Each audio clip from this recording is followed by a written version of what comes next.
Shalom Ibu Bapak Saudara.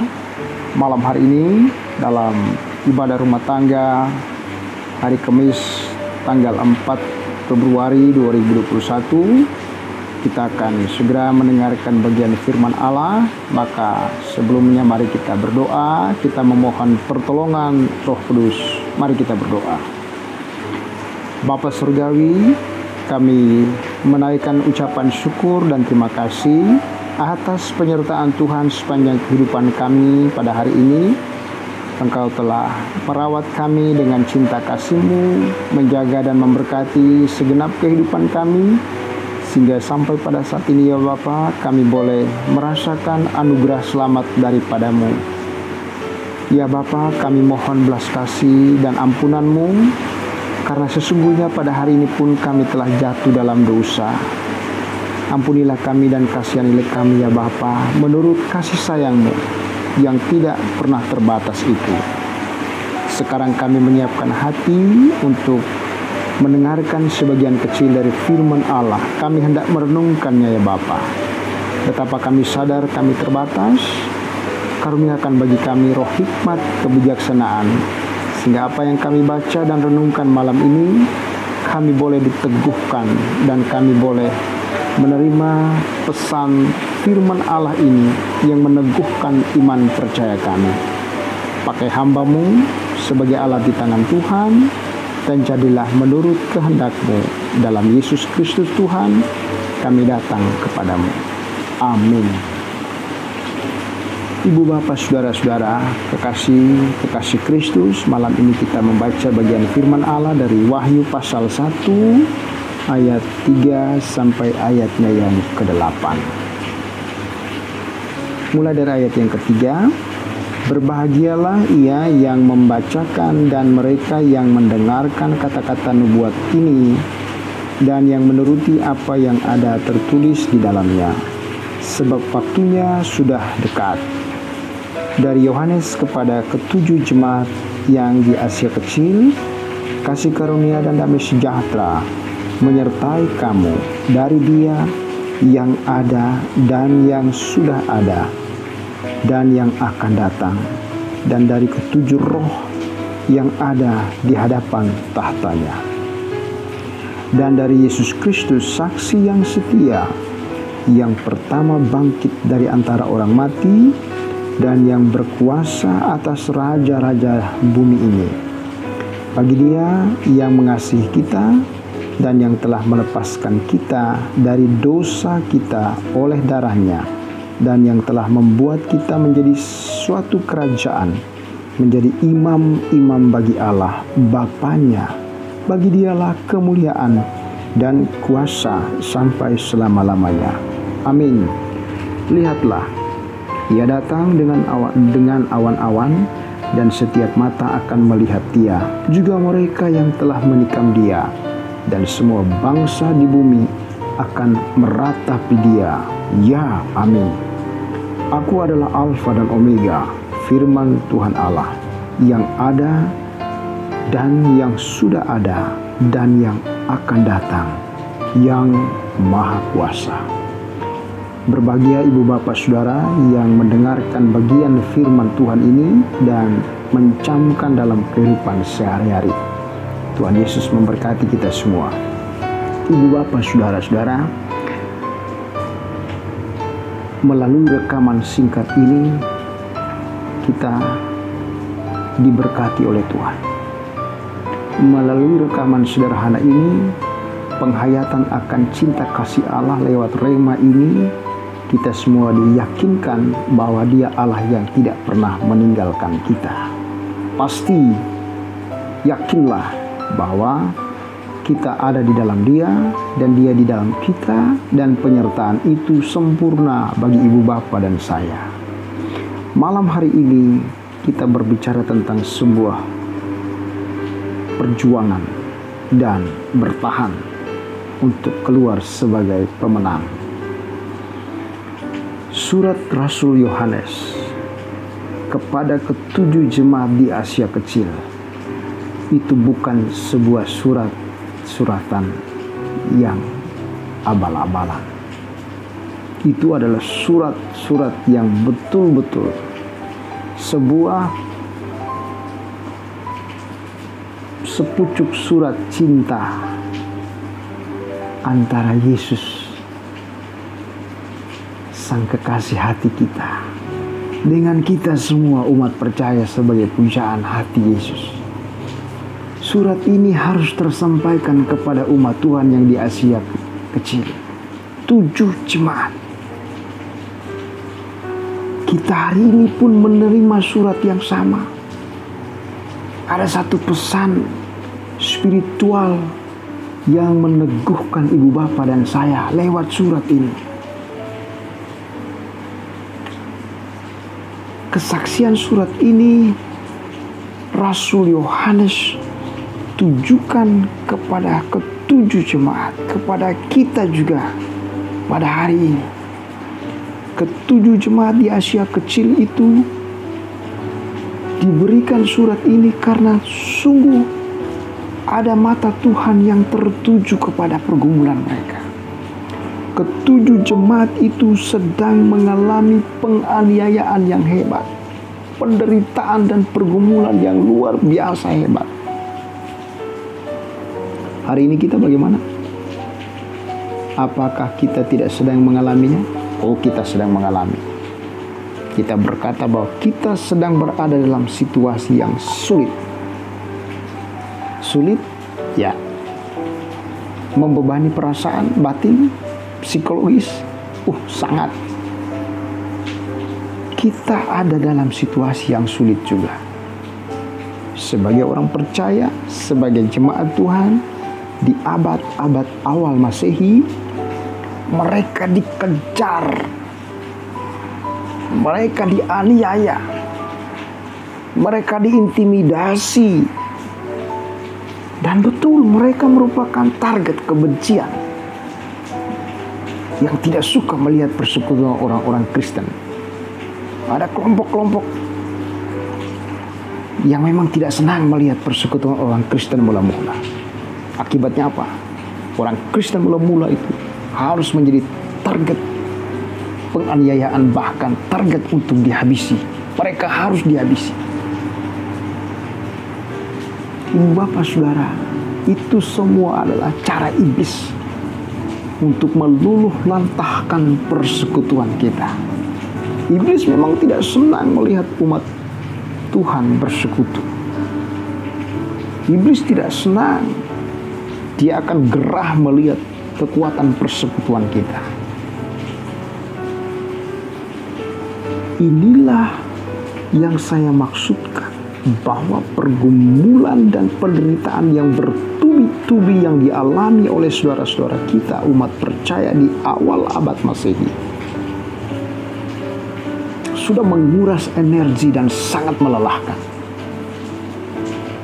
Bertahun-tahun mereka mengalami situasi yang tidak nyaman itu. Lalu seperti apa sikap mereka menghadapi situasi yang sulit itu? Apakah Tuhan meninggalkan mereka? Apakah betul-betul mereka juga ada yang menggadaikan iman mereka karena tidak kuat dengan tekanan? Mereka harus rela untuk melepaskan keimanan mereka. Oh, ada. Saking sudah tidak kuat, mereka harus murtad itu. Ada yang melepaskan keyakinan mereka. Ada, tidak sedikit. Tetapi ibu bapak saudara, ada satu sikap dan keteladanan dari kelompok umat percaya pada awal itu. Tidak semudah itu. Ketika sang kaisar Domitian adalah sang kaisar yang berkuasa pada zaman itu. Dia menghimbau dan memerintahkan untuk seluruh penduduk di areal teritorial kepemerintahan, wajib hukumnya. Untuk apa? Mengakui dia, menyembah dia sebagai Tuhan. Saudara, kaisar menggeser posisi Tuhan. Dia ingin supaya dia yang disanjung dan disembah. Dan orang Kristen yang bertahan itu tidak segampang itu mereka meninggalkan jejak iman mereka kepada Kristus. Mereka tidak segampang itu untuk menggadaikan keimanan mereka kepada Sang Kristus. Mereka berjuang dan bertahan sekalipun penderitaan dan situasi itu sangat sulit. Mereka membentengi diri mereka dengan keyakinan bahwa apa? Tuhanlah satu-satunya yang layak disembah. Yesus Kristus adalah satu-satunya Tuhan yang layak disembah. Tuhan Yesus tidak boleh tergantikan oleh kuasa-kuasa manusia di bawah kolong langit ini. Raja-raja yang berkuasa tidak boleh mengambil alih peranan Allah yang menguasai dan merajai kehidupan ini.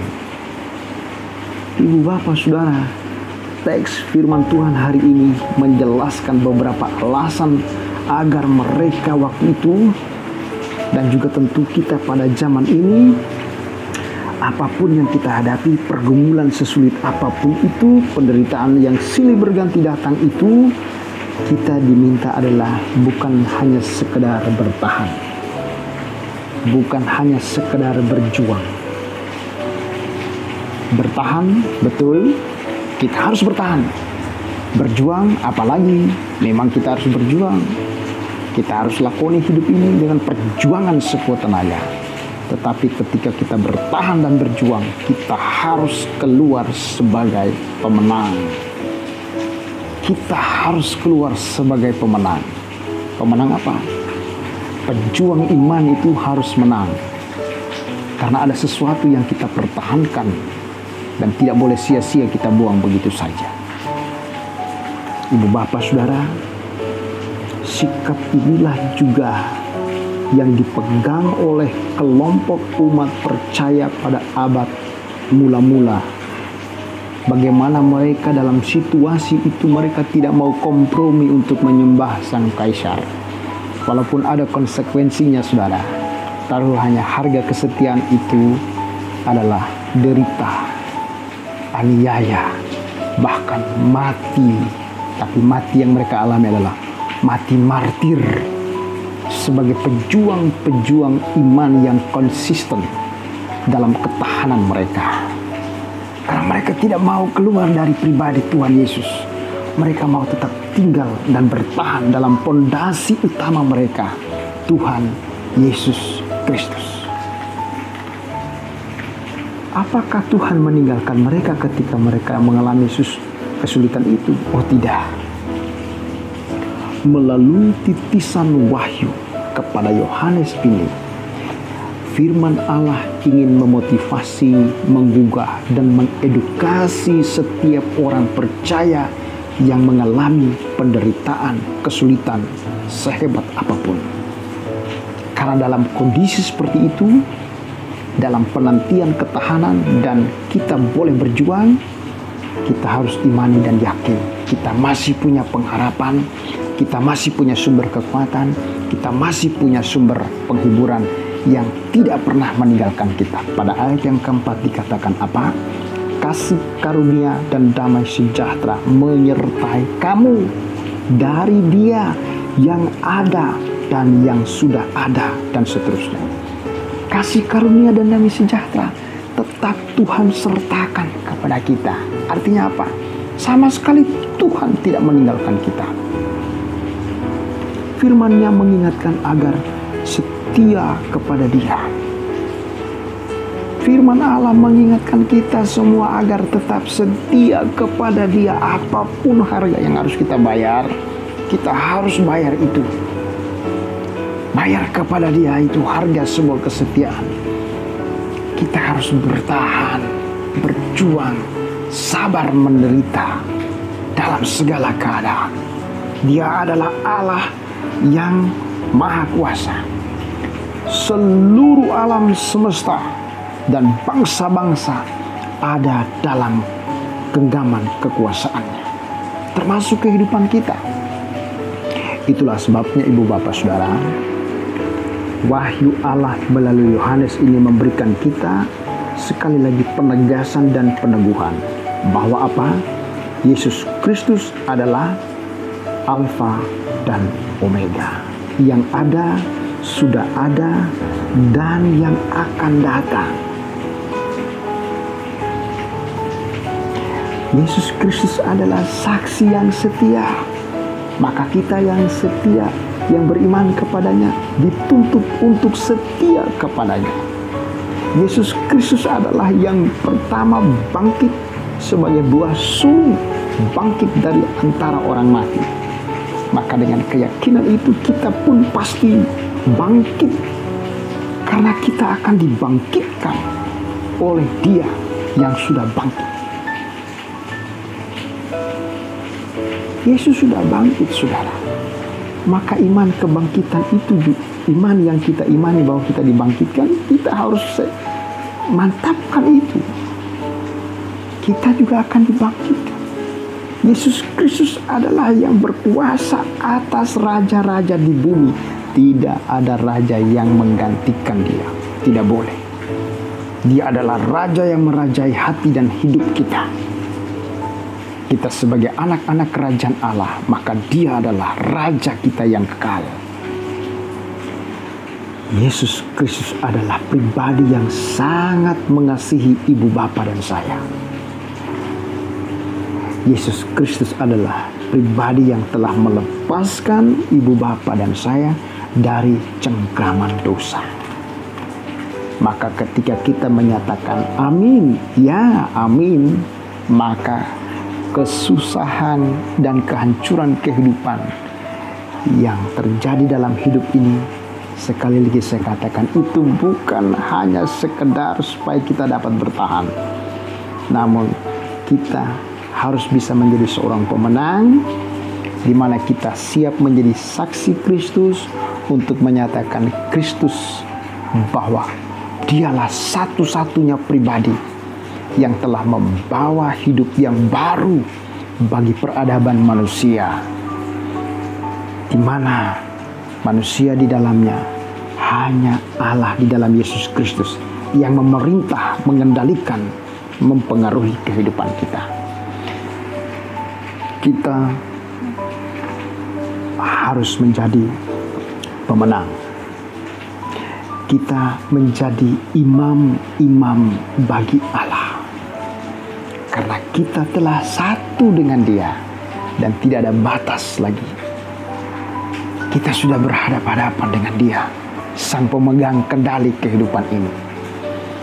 Kita sudah bertemu dengan Allah, Peniel, muka dengan muka berhadapan.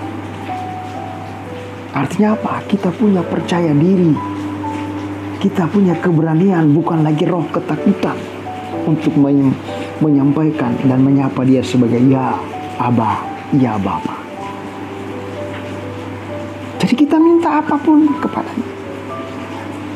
Kalau sudah begitu ibu bapak saudara, maka kita juga adalah saksi Kristus untuk membawa orang lain agar mengenal Allah dan turut memasuki kehidupan baru di dalam Tuhan Yesus Kristus. Itu tugas kita sebagai saksi. Tidak ada yang berpangku tangan, tidak ada yang bebas tugas. Kita harus siap dalam segala situasi. Sama seperti mereka di awal abad Masehi. Mereka berjuang. Tidak hanya sekedar berjuang dan bertahan. Mereka harus menjadi pemenang. Kita di zaman kekinian, kita sedang berada dalam sebuah situasi pergulatan dengan waktu, di mana kita sedang mengalami masa yang sulit. Tetapi ingat, ketika kita bertahan, kita berjuang, survive dengan keadaan ini, kita tidak boleh kalah dengan situasi. Kita harus keluar menjadi pemenang-pemenang bagi Kristus. Agar apa? Agar kita pun menjadi saksi-saksinya. Disitulah ibu bapak saudara, bapak ibu dan saya dipanggil untuk menjadi imam-imam bagi Allah. Kita harus menjadi saksi-saksi Kristus yang keluar sebagai pemenang dari lingkaran yang sukar, situasi yang sulit, pergumulan yang berat. penderitaan yang hebat, bahkan penganiayaan yang luar biasa, sangat berat itu. Tidak ada yang mustahil. Tuhan ada bersama dengan kita. Marilah kita menjadi pemenang-pemenang, pejuang-pejuang iman di masa kini. Pandemi boleh ada, tetapi jangan sampai kita semudah itu untuk menggadaikan iman kita, apalagi membelakangi jejak-jejak iman kita kepada Kristus. Dia adalah Allah penyerta yang sempurna. Dia akan membekali kita dengan ketahanan yang tahan uji, yaitu pondasi iman Kristiani kita di dalam Dia. Selamat berjuang, selamat bertahan. Jadilah pemenang-pemenang bagi Kristus dalam segala keadaan. Tuhan Yesus memberkati kita. Amin. Mari kita berdoa. Bapa, di dalam nama Tuhan Yesus Kristus, terima kasih untuk firman-Mu pada malam hari ini yang meneguhkan kami, yang memastikan bahwa kami tidak akan lemah dalam situasi sesulit apapun. Karena Engkaulah penjamin kami yang sejati untuk menghantar kami sebagai pemenang-pemenang iman. Terima kasih Bapa, dalam Yesus Kristus Tuhan, kami datang kepadamu. Amin. Terima kasih, Tuhan Yesus memberkati kita.